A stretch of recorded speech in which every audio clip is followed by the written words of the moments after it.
And now we're ready to get started. Since on my first one that I have cut out, I am doing the Kangaroo Pocket, I'm gonna start with putting my front of the bodice matched with the sides, and I'm gonna put them right sides together. And you know which side to do it with based on, you can go ahead and put them the way it's gonna look when you're done sewing, and you can see it makes a pretty curve right here. And if I put it on the other side, it would curve up. So you can tell which side goes with which based on that. And I'm gonna put them right sides together, and I'm going to clip and sew. So I'm gonna sew this princess seam. So you're gonna ease this in to fit, and you're gonna have like a little, I call it a dog ear, sticking up right here. It's so that your stitch line starts there, and you're going to stitch this with your sewing machine because you can't use your serger here if you're doing the Kangaroo Pocket, because you've got to be able to stitch all the way to your upper pocket marking. So you're going to be stitching down here, and then you're going to stop here, and then you're going to start over again at your lower pocket marking, and you're going to stitch from your lower pocket marking to the bottom, and you're going to do this on both sides. Okay, I just finished sewing the Kangaroo Pocket. I wanted to show you one part of it that I always find trickier, and that's whenever you get down here, is knowing where you're taking your 3/8 inch seam. And you know, you don't want to accidentally, it's easy to find that upper pocket mark, but to know where to start and to sew on your lower one. So I was going to show you what I do is I get out my pattern piece when I get to that step, and this is the front that's cut on the fold. So I'll line it up with my pocket, and then I'll fold it here, and I'll take something to mark with, and then I'll mark where that edge is. And then I use that edge as my guide as to where my 3/8 inch seam needs to be. So you see where I stitched 3/8 inch away from where that line is to the lower pocket marking. And I did that on both sides. And so now when I turn it right side out, it looks like this. And I'm going to open my pockets up so we can see the hole. I'm going to open them up on both sides. And now I'm going to top stitch.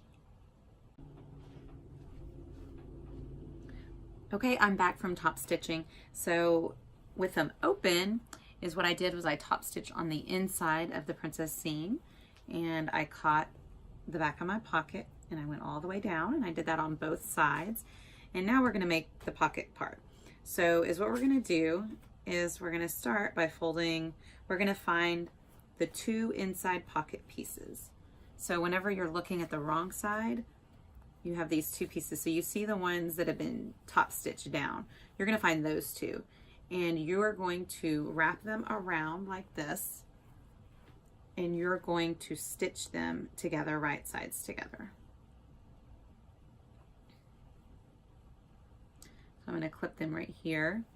So it's going to look like this. You're going to see your bodice right here, and you're going to see these other pockets, and you're getting the 2 that meet on the inside that you've top stitched, and you are putting them together, and we're going to top stitch those. Okay, I just got back from doing that, and that one I did with my serger, because you can just sew it straight on it. You don't need to use your sewing machine for that. And this is what it looks like whenever you turn it right there. See, so your pocket was sewn like that, and then now when you flip it right side out, it looks like that. And then you have the pockets that are facing outward like that right here. And the goal is that we want to put them here. So we're going to sew them right sides together like this. So I'm going to clip these pockets on. So see how there's my hole that my hands can come. And on these, when you're sewing these together right here, if you want to use your sewing machine and leave a hole, you can, to feed like your earbuds through for your phone. And if you are, then you're going to want to back stitch before you leave your opening. Okay, so now I have finished sewing those, the outer flaps of the pockets. And so now I can turn it to the right side, and you can stick your hands through and you have a pocket. The only problem with this pocket is now the top of it is not closed, and neither is the bottom. If you are just hemming, then your pocket's actually going to end right here, and you're going to need to sew the bottom. But if you're doing a band, it'll end where your the bottom, and you don't need to sew this right now. You can just leave it. So the next step, all we have left to do is to close the top, and we're going to do this with our sewing machine. So you're going to pull it away, the pocket away from the bodice, and you're going to use your sewing machine with a stretch stitch, and you're going to stretch 3/8 an inch from this edge all along the top here. So just straight here, and then you're going to make sure you back stitch, and make sure you do your best when you get to the end to fold away the bodice parts and that you're only sewing on your pocket. Okay, our pocket step is complete, and so now our front bodice is done, and we are going to attach our back to the front. So now we have our back piece, and you're going to line them up at the shoulders. You're going to line them up like that, and then you are going to stitch with 3/8 inch seam allowance across both. I'm going to use my serger for this step, and then when I'm done with that, we'll be ready to start on our zipper.